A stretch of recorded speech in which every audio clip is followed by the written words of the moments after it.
A video has surfaced showing a MiG-29 using the Armement Air Sol Modulaire AASM hammer, the French-provided precision-guided munitions, which is quite interesting to watch, so let's not waste any time and look right in.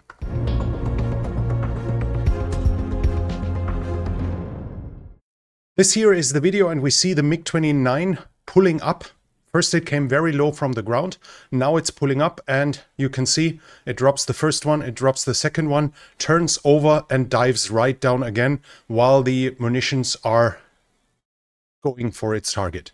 The interesting part is here how it's being employed. With the MiG-29 going in very low, it stays fairly safe against threats from both the ground and the air. You see it going down to level to the surface right away to reduce the danger to the plane after having launched it. And the tactic it's using is actually called toss bombing. We have an example here. This is a tactic developed by the Americans to attack targets that are heavily defended. The best use was probably with tactical nuclear weapons, as the accuracy is laughable. You have to guess and aim roughly, and you have to think that this was developed at times when weapons were not available with precision guidance kits.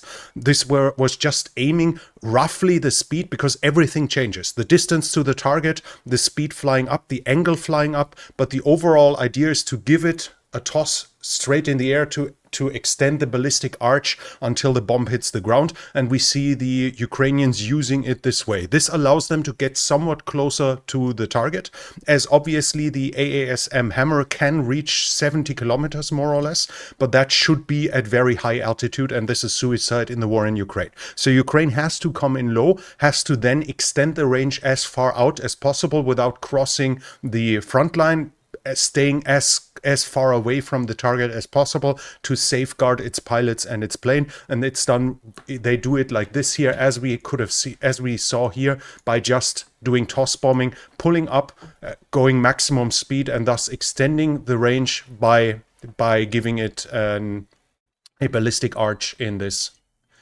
manner. That was already it from me for today. If you like this, thumbs up, comment, subscription, you know the deal. See you later. Thank you for watching, and I'll be back.